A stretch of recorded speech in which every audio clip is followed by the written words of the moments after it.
আসসালামু আলাইকুম, সবাইকে জানাচ্ছি আন্তরিক শুভেচ্ছা এবং অভিনন্দন। আমি মোহাম্মদ রাজীব খান। আজকে আমি টাইম অফ মানির ৫ নম্বর ক্লাস নিয়ে আলোচনা করব। তাহলে চলো শুরু করা যাক। আজকে আমি তোমাদের সাথে ১৬ নম্বর থেকে ২০ নম্বর পর্যন্ত মোট ৫টি অঙ্ক আলোচনা করব। আচ্ছা, ১৬ নম্বর অঙ্কে বলা হয়েছে, suppose that you are plan to deposit taka ৫,০০০ every year in a bank. সবাই লক্ষ্য করেন, এখানে ডিপোজিট বলতে বোঝানো হয় জমা টাকা, মানে জমা করা। আর ৫,০০০ টাকা এভরি ইয়ার, প্রতি বছর। যেহেতু আমরা প্রতি বছর বছর টাকা জমা দিব, তাহলে এটা অবশ্যই কিস্তির অঙ্ক, এটা কিন্তু এককালীন অঙ্ক না। ঠিক আছে? সাপোজ মনে করো ইউ আর প্ল্যানিং, তুমি পরিকল্পনা করতেছো টু ডিপোজিট, জমা করতে টাকা ৫,০০০ এভরি ইয়ার, প্রতি বছর ৫,০০০ টাকা করে ইন এ ব্যাংক, একটা ব্যাংকে। এই নামে বলা হয়েছে যে calculate the future value of টাকা ৫,০০০ deposited in a bank account for next 10 years. আমি যদি 10 বছর পরে প্রতি বছর ৫,০০০ টাকা জমা রাখছি, তাহলে 10 বছর পরে টাকাটা কত হবে সেটা আমাদের বের করতে বলছে। যেহেতু এটা কিস্তির অঙ্ক আর আমাদের ফিউচার ভ্যালু বের করতে বলছে, তাহলে অবশ্যই এখানে কিস্তির অঙ্কের ফিউচার ভ্যালু সূত্র ব্যবহার হবে। আমরা গত ক্লাসে অর্থাৎ ৪ নম্বর ক্লাসে কিন্তু আমরা প্রেজেন্ট ভ্যালু অঙ্ক নিয়ে আলোচনা করছিলাম। আজকে ফিউচার ভ্যালু অঙ্ক নিয়ে আলোচনা করব। ঠিক আছে? এর মধ্যে এখানে আমাদের দেওয়া আছে, এর মান দেওয়া আছে আমাদের ৫,০০০ টাকা করে। কারণ যেহেতু আমরা প্রতি বছর ৫,০০০ টাকা করে ব্যাংকে জমা দিব, তাহলে এটা কিস্তির পরিমাণ, অর্থাৎ আর কিস্তিকে সাধারণত এই দ্বারা প্রকাশ করা হয়। যে পরিমাণ টাকা আমরা প্রতি বছর বছর জমা দিব বা পাবো, সেটা কিন্তু আমাদের এর মান, এ দ্বারা বোঝানো হয় অ্যামাউন্ট অফ ইনস্টলমেন্ট। সেটা আমরা সবাই জানি, কারণ গত ক্লাসে কিন্তু আমরা এগুলো নিয়ে আলোচনা করছিলাম। ঠিক আছে? আর এখানে আর এর মান দেওয়া আছে আমাদের কয় বছর, মানে ৯%। ৯% যদি আমরা ১০০ ভাগ করি তো 0.09 হবে। আর এন এর মান দেওয়া আছে আমাদের 10 ইয়ার্স, 10 বছর। ঠিক আছে? 10। আর এখানে আমাদের বলছে যে calculate the future value, future value বের করতে বলছে, মানে এবির মান বের করতে বলছে। তাহলে আমরা সবাই জানি যে ফিউচার ভ্যালু কিছু সূত্রটা কি আমরা জানি। ঠিক আছে? তাহলে আমরা বলতে পারি যে ফিউচার ভ্যালু সমান সমান এ সেকেন্ড ব্র্যাকেট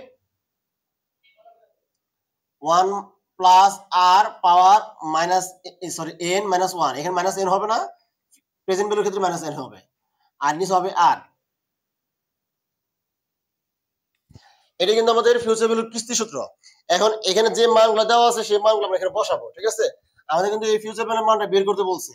তাহলে ৫,০০০ টাকা এর মান দেওয়া আছে, তারপর সেকেন্ড ব্র্যাকেট 1 প্লাস আর এর মান দেওয়া আছে আমাদের 0.09, আর এর মান দেওয়া আছে আমাদের 10 বছর মাইনাস 1, আর নিচে আছে 0.09। ঠিক আছে? এখন আমাদের এই সম্পূর্ণ মানটা কিভাবে বের করতে হয় সেটা সবাই জানি। প্রথমে এখানে ৫,০০০ টাকা লিখবো, তার সাথে গুণ দিব, কারণ এটা গুণাকার আছে। এই মানটা কিভাবে বের করতে হয় সেটা আমরা সবাই জানি। তারপর আমি দেখে দিচ্ছি, সবাই লক্ষ্য করো। এখানে যেভাবে আছে সেভাবে উঠাবো। প্রথমে ব্র্যাকেট দেওয়া আছে, মানটা কিভাবে বের করতে সবাই লক্ষ্য করো। এখানে প্রথমে ব্র্যাকেট দিতে হবে 1 প্লাস 0.09, তারপর ব্র্যাকেট পাওয়ার হলো আমাদের 10 দেওয়া আছে, আমাদের আছে মাইনাস 1 দেওয়া আছে, তাই না? তাহলে এই সম্পূর্ণ মানটা কিন্তু আমাদের এই যে উপরে যে মানটা দেওয়া আছে, এই সম্পূর্ণ মানে ক্যালকুলেশন মানটা হলো এটা। ঠিক আছে? এটাকে আমরা ভাগ করবো কত দিয়ে? এখানে 0.09 দেওয়া আছে, তাহলে 0.09 এটাতে ভাগ করলে আমাদের কিন্তু এই মানটা বের হয়ে যাবে। তাহলে এখানে 15.19292972। এখন এই মানের সাথে যদি গুণ করি, আমি যদি এই ৫,০০০ টাকা এখানে গুণ করে দিই, তাহলে বের হবে আমাদের ৭৫,৯৬৫ টাকা। ঠিক আছে? এটাই কিন্তু আমাদের রেজাল্ট। অর্থাৎ আমি যদি প্রতি বছর ৫,০০০ টাকা করে ব্যাংকে জমা দেই, আগামী ১০ বছর পরে, অর্থাৎ আগামী ১০ বছর পরে ব্যাংক যদি আমাকে ৯% ইন্টারেস্ট দেয়, ১০ বছর পরে আমাদের সুদ আসল সহ ৭৫,৯৬৫ টাকা আসবে। যদি প্রতি বছর আমি ৫,০০০ টাকা জমা দিই আর ব্যাংক যদি আমাকে ৯% ইন্টারেস্ট দেয়, তাহলে ১০ বছর পরে আমাদের সুদ আসল সহ মোট এই ৭৫,৯৬৫ টাকা আসবে। আশা করি আপনারা সবাই বুঝতে পারছেন। বি নাম্বার বলেছে, what will be the future value if the deposit is made in the beginning of each year. মানে সেম এই অঙ্কটাই এ নাম্বার বলছে এন্ডিং অফ দ্য ইয়ার, মানে বছরের শেষে, আর বি নাম্বার বলা হচ্ছে শুরুতে। আমরা জানি এ নাম্বারে এখানে যদি কিস্তির টাকা যদি প্রতি বছর শেষে দেওয়া হয়, তাহলে সূত্রের সাথে কোনো কিছু করতে হয় না, মানে কোনো কিছু গুণ টুন কিছু করতে হয় না। আর যদি কিস্তির টাকা যদি প্রতি বছরের শুরুতে দেওয়া হয়, বিগিনিং, যেটা আমরা ৪ নম্বর ক্লাসে বিস্তারিত আলোচনা করছি, যদি কিস্তিটা যদি বছরের শুরুতে দেওয়া হয়, তাহলে আমার সূত্রের সাথে কি করতে হবে? 1 প্লাস আর গুণ করতে হবে। তার মানে আমাদের বি নাম্বার যেহেতু বিগিনিং বলা আছে, এই জন্য সেম এটাই থাকবে, শুধু আমরা 1 প্লাস 0.09। তার মানে এখানে যে মানটা বেরোচ্ছে তার সাথে যদি 1.09 এটা যদি গুণ করে দেই, মানে এই মানটা যদি গুণ করে দিই সম্পূর্ণ যে মানটা বের হবে সেটা কিন্তু আমাদের অঙ্কের রেজাল্ট, ঠিক আছে।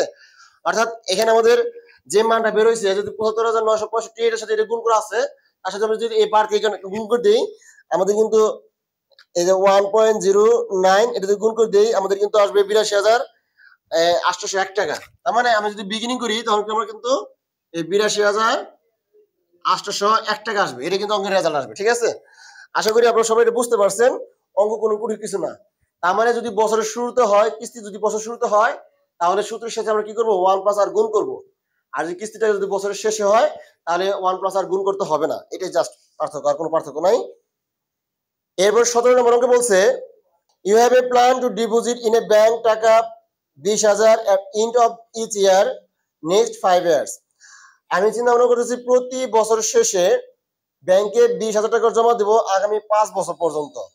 If the bank offer to provide at the rate of compound interest 10%, bank যদি আমাকে 10% ইন্টারেস্ট দেয়, তাহলে what amount of money would be deposited at the end of 5 years. তার মানে 5 বছর পরে এই টাকাটা কত হবে সেটা আমাদের বের করতে বলছে। আমি এখানে যে প্রতি বছর ২০,০০০ টাকা জমা দিচ্ছি, এটা কিন্তু একবার জমা দিই নাই, আমি এটা জমা দিছি, এর লেখা আছে সবাই লক্ষ্য করো যে you have a plan to deposit in a bank at টাকা 20,000 into each year, প্রতি বছরের শেষে। তার মানে আমি টাকা কিন্তু বারবার জমা দিছি, একবার কিন্তু জমা দিই নাই। যেহেতু আমি টাকা কিন্তু প্রতি বছর ২০,০০০ টাকা জমা দিছি আগামী ৫ বছর পর্যন্ত, প্রতি বছর ২০,০০০ টাকা করে বছরের শেষে, এই জন্য এটা অবশ্যই নির্দ্বিধায় কিস্তির অঙ্ক, এটা কিন্তু এককালীন অঙ্ক না। যেহেতু আমাদের প্রতি বছর বছর কত জমা দিচ্ছি ২০,০০০ টাকা করে, এটা কিন্তু আমাদের এর মান, এ দ্বারা বোঝানো হয় কিস্তির পরিমাণ। যে পরিমাণ টাকা আমরা জমা দিব বা যে পরিমাণ টাকা আমরা পাবো প্রতি বছর বছর, সেটা কিন্তু আমাদের এর মান, এদের প্রশ্ন হয়। তাহলে এখানে এর মান দেওয়া আছে আমাদের ২০,০০০ টাকা, তাই না? যেহেতু ২০,০০০ টাকা করে জমা দিতেছি প্রতি বছর বছর। আর এখানে আমাদের এন এর মান হবে 5 ইয়ার্স, তাহলে এন হবে আমাদের 5, আর আর এর মান হবে আমাদের কয় পার্সেন্ট ইন্টারেস্ট, সবাই লক্ষ্য করি। আর এখানে ইন্টারেস্ট দিচ্ছে আমাদের 10%, তাহলে আর এর মান হবে 0.10। আর ফিউচার ভ্যালু মানটা আমাদের বের করতে বলছে what would be the amount at the end of 5 years, মানে 5 বছর পরে টাকাটা কত হবে। আমরা অবশ্যই ফিউচার ভ্যালু মান বের করতে বলছে, আমাদের কিন্তু সরাসরি বলবে না যে ক্যালকুলেট দ্য ফিউচার ভ্যালু। আমাদের অঙ্কের ডাক দেখে, অঙ্কের ভাব সব দেখে বুঝতে হবে যেটা অবশ্যই ফিউচার ভ্যালু মান দেওয়া আছে। যদি আপনারা অঙ্কের মিনিং যদি, অর্থাৎ অঙ্কের ইংলিশের মিনিং যদি বুঝতে না পারেন, তাহলে কিন্তু এটা বিরাট সমস্যা, এটা কিন্তু আপনাদের সমস্যা। অবশ্যই আমাদের প্রত্যেকটা অঙ্কের বাংলা মিনিং বুঝতে হবে, বাংলা মিনিং না বুঝতে পারলে কিন্তু অঙ্ক করতে পারবেন না, অঙ্ক বুঝতে কিন্তু অনেক সমস্যা হয়ে যাবে, ঠিক আছে। আর বাংলা মিনিং বুঝতে না পারলে এটা কিন্তু আপনার এই সমস্যা, এটা কিন্তু কোনো টিচারের সমস্যা না। এখন আমাদের কি করতে হবে, এখানে যা মান দেওয়া আছে সেই মানগুলো আমরা এখানে বসে দিব। তাহলে এর ঘর দেওয়া আছে 20,000 টাকা, ঠিক আছে। আর 1+r এর মান দেওয়া আছে 0.10, আর আমাদের n এর মান দেওয়া আছে 5 - 1 আর 0.10, ঠিক আছে। এখন আমাদের আগের মতোই এই সম্পূর্ণ ক্যালকুলেশন করে এটার সাথে গুণ করতে হবে। আর কিস্তিটাকে এখানে বছর শুরুতে বা শেষে কোনো কিছু উল্লেখ নাই, তার মানে ধরে নিতে হবে যে বছরের শেষে জমা দেওয়া হয়েছে, ঠিক আছে। আর বছরের শেষে জমা দেওয়া হলে 1+r গুণ করতে হয় না সূত্রের শেষে, একমাত্র বছরের শুরুতে কিস্তি জমা দিলে সেই ক্ষেত্রে আমাদের 1+r গুণ করতে হবে। আশা করি আপনারা সবাই এই 17 নম্বর অঙ্কটা সম্পূর্ণ বুঝতে পেরেছেন। 18 নম্বর অঙ্কে বলছে your father promise to give a computer after completing MBA course 5 years from now। খুবই মজার একটা অঙ্ক, এই ধরনের অঙ্ক সাধারণত পরীক্ষায় বেশি আসে, আমাদের এই ধরনের অঙ্কগুলো বুঝতে হবে, ঠিক আছে। ডাকটা ভালোভাবে বুঝলে আমরা বুঝতে পারবো। ইউর ফাদার, আপনার বাবা, প্রমিস টু গিভ, প্রমিস মানে প্রতিজ্ঞা করা বা কথা দেওয়া, প্রমিস টু গিভ ইউ, আপনাকে কথা দিছে এই কম্পিউটার, মানে একটা কম্পিউটার দিবে, মানে একটা কম্পিউটার গিভ করবে আপনাকে after completing MBA course 5 years from now, অর্থাৎ এখন থেকে যখন আপনার MBA কোর্স কমপ্লিট হয়ে যাবে তখন আপনার বাবা আপনাকে একটা কম্পিউটার দিবে, এই বলে একটা প্রতিজ্ঞা করলো আপনার সাথে, ঠিক আছে। কখন দিবে, যখন আপনার MBA কোর্স কমপ্লিট হয়ে যাবে 5 বছর পরে। এখন কিন্তু দিবে না, দিবে কবে, 5 বছর পরে দিবে। তার মানে অবশ্যই বলতে পারি এটা ফিউচার ভ্যালুর মান দেওয়া আছে, তাই না। মানে ঘটনা কিন্তু আজকে ঘটবে না, ঘটনা ঘটবে আমাদের 5 বছর পরে ঘটবে। দ্য কম্পিউটার উইল কস্ট টাকা 80,000 at that time, that is কাহিনী। আমাদের কিন্তু অঙ্কের ডাক করে বুঝতে হবে যে কাহিনীটা কি। এমন বলা আছে যে 5 বছর পরে যখন আপনার MBA কোর্স কমপ্লিট হবে তখন আপনার বাবা আপনাকে 80,000 টাকা খরচ করে কম্পিউটার দিবে, তখন ওই সময় কম্পিউটার দাম হবে 80,000 টাকা। এটা কিন্তু এই অঙ্কের কাহিনী। Your father is planning to accumulate the fund, আপনার বাবা পরিকল্পনা করেছে এই ফান্ডটা কিভাবে জমা করা যায়। equal amount of money in the bank, 12% interest. How much should you further deposit in the bank account? Assume that deposit should be made in the end of each year. প্রতি বছরের শেষে, সবাই লক্ষ্য করো, এখানে বলা হচ্ছে যে প্রতি বছরের শেষে কিছু টাকা ব্যাংকে জমা রাখবে, যাতে করে 5 বছর পর কম্পিউটার কেনার জন্য 80,000 টাকা আমার হয়ে যায় ব্যাংকে। ঠিক আছে, তাহলে এখন থেকে কত টাকা করে জমা রাখতে হবে?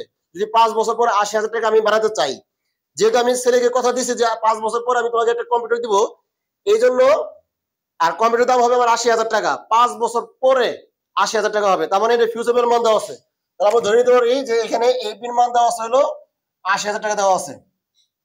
সবাই লক্ষ্য করো, ফিউচার মানে বুঝবো কিভাবে? অর্থাৎ ভবিষ্যতে কোনো কিছু দেওয়া থাকলে, অর্থাৎ ভবিষ্যতে কম্পিউটার কিনবো, গাড়ি কিনবো, বাড়ি কিনবো, বিয়ে করবো, ছেলে মেয়েকে বিয়ে দিব, মেয়েকে বিয়ে দিব, ছেলেকে পড়াশোনা করাবো, ভবিষ্যতে যদি এরকম কোনো তথ্য দেওয়া থাকে আর তার যদি কোনো টাকার পরিমাণ দেওয়া থাকে, তাহলে বুঝতে হবে ফিউচার ভ্যালু মান দেওয়া আছে নির্দ্বিধায়। তাহলে এখানে আর এর মান দেওয়া আছে কত আমাদের? 12%, আর এন এর মান দেওয়া আছে আমাদের 5। তাহলে আর এর মান হচ্ছে 12%, 12% কে 100 ভাগ করলে 0.12 হবে, আর এন এর মান 5 হবে। এই নাম্বার বলছে যে অ্যানুয়ালি বলা থাকলে আমাকে যেভাবে আছে সেভাবে করতে হবে। তারপরে বি নাম্বার হচ্ছে কোয়ার্টারলি, কোয়ার্টারলি বলতে বোঝানো হয় 3 মাস পর পর ইন্টারেস্ট ধার্য করা, সেক্ষেত্রে কিন্তু আমাদের এম এর মানটা 4 হবে। তাহলে আই কে 12 দ্বারা ভাগ, 4 দ্বারা ভাগ এবং এন কে 4 দ্বারা গুণ করে অঙ্ক করতে হবে। আর সি নাম্বার বলা হচ্ছে মান্থলি, মান্থলি বলতে বোঝানো হয় এম এর মান 12। তখন আমাদের কি করতে হবে? আই কে আর কে 12 দ্বারা ভাগ করতে হবে, আবার এন কে 12 দ্বারা গুণ করতে হবে, গুণ করে অঙ্ক করতে হবে। যেহেতু এই নাম্বার বলেছে অ্যানুয়ালি, এই জন্য কোনো কাজ করতে হবে না। এখন আমাদের কি করতে হবে? এখানে এ বির মানকে 80,000 টাকা এখানে বসাবো, তারপর এর মান, তারপরে কি করবো আমরা এখানে 1 প্লাস আর এর মান দেওয়া আছে কত? পয়েন্ট কত? 12 দেওয়া আছে না? আর এর মান দেওয়া আছে আমাদের কত? 5 মাইনাস কত? 1। আর নিচে দেওয়া আছে আমাদের আর এর মান কত? 12 দেওয়া আছে। সেম আগের মতো এখানে 80,000 টাকা বসিয়ে এখানে এর মান বসাবো, তারপর এই সম্পূর্ণ মানটা বের করবো। এই ক্যালকুলেশন কিভাবে বের করতে হয় সেটা আমরা সবাই জানি। মানটা আমরা এখানে বের করে পরে লাস্টে কি করবো? এর মানটা উপরে 80,000 টাকা দিয়ে এখানে যে মানটা বের হবে সেই মানটা এখানে বসিয়ে ভাগ করে দিলে আমাদের কিন্তু অঙ্কটা শেষ হয়ে যাবে, এর মানটা বের হয়ে যাবে। আশা করি আপনারা সবাই এটা বুঝতে পারছেন।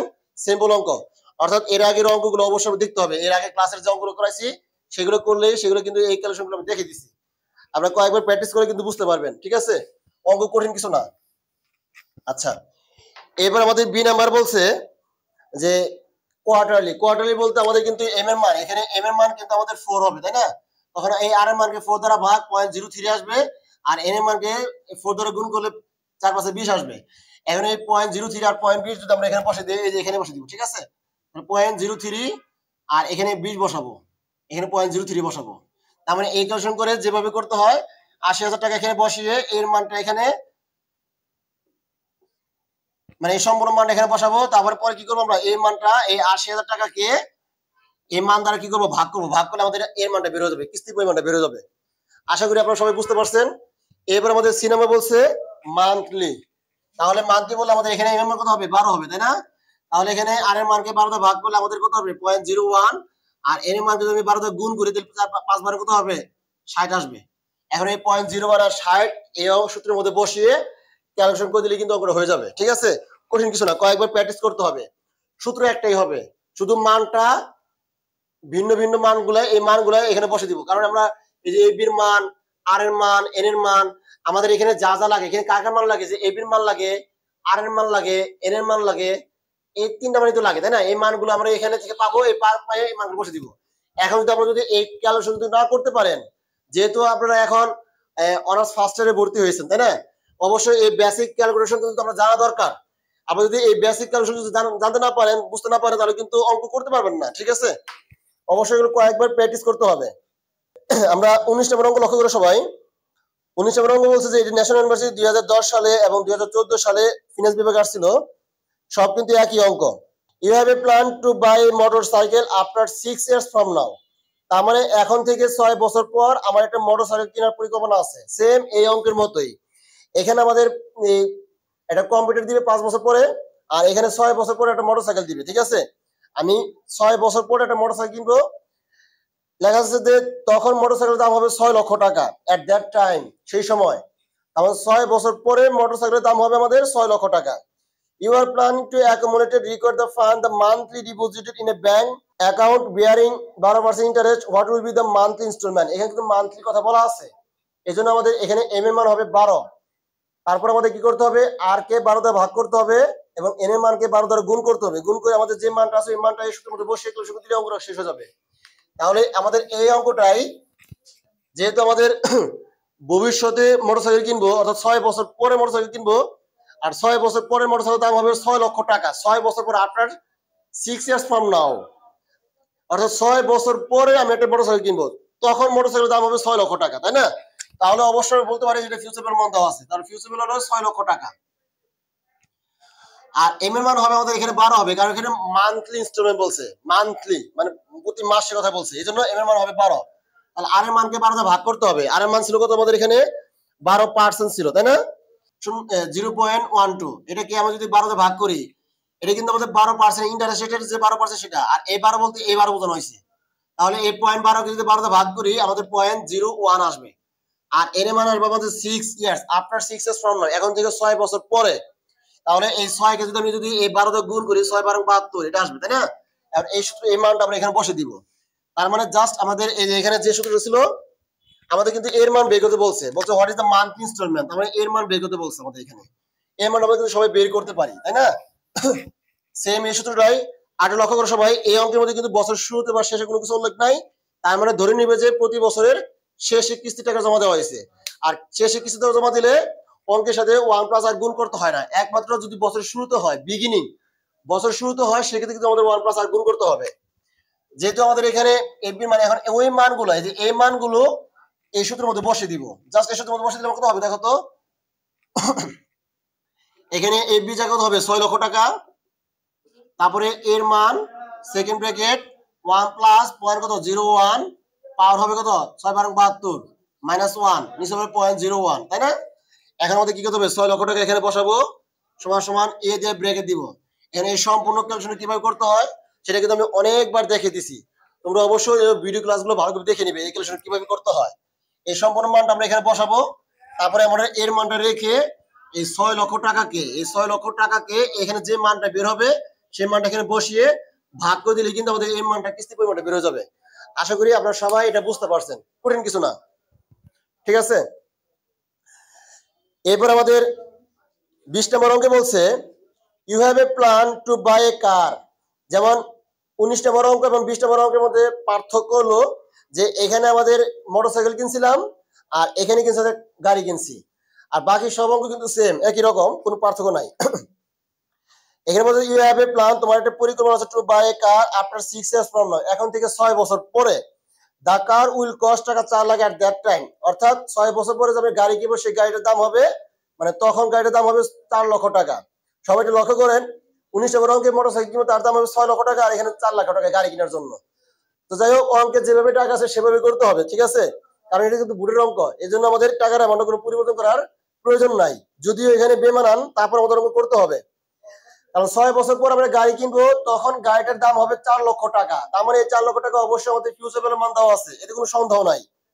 তাহলে এই মান দেওয়া আছে 4 লক্ষ টাকা। You are planning to accumulated the monthly deposited, এখানে মান্থলি ডিপোজিট মানে কি এম এর মান 12 হবে, তাহলে এখানে এফবি জায়গায় কত হবে 4 লাখ টাকা আসবে, এম এর মান হবে 12, কারণ মান্থলি বলছে, মান্থলি ডিপোজিট মানে প্রতি মাসে মাসে কিস্তি পরিমাণ বিক্রি বলছে। এখন ব্যাংক এখন বিআর কত পার্সেন্ট, 12%, তাই না? and what will be the monthly instrument of your deposit, এখানে কিন্তু বছরের শেষে, এখানে কিন্তু 1+ আর গুণ করতে হবে না, কারণ বছর শুরুতে বা শেষে কোনো কিছু উল্লেখ নাই, তার মানে ধরে নিতে বছর শেষে কিস্তি টাকা জমা দিছে, তার মানে সেম এই অঙ্কটাই, শুধু 6 লাখের জায়গায় 4 লাখ টাকা বসিয়ে অঙ্কটা করলে আমাদের অঙ্কটা হয়ে যাবে। আশা করি আপনারা সবাই এটা বুঝতে পারছেন, ঠিক আছে? কঠিন কিছু না। তার মানে 19 নম্বর অঙ্ক এবং 20 নম্বর অঙ্কটা সেম অঙ্ক, পার্থক্য কোনো কিছু নাই। তাহলে পরবর্তী ক্লাস দেখার আমন্ত্রণ জানিয়ে আজকের মধ্যে এখানে শেষ করছি। সবাই ভালো থাকবেন, সুস্থ থাকবেন, আল্লাহ হাফেজ, আসসালামু আলাইকুম।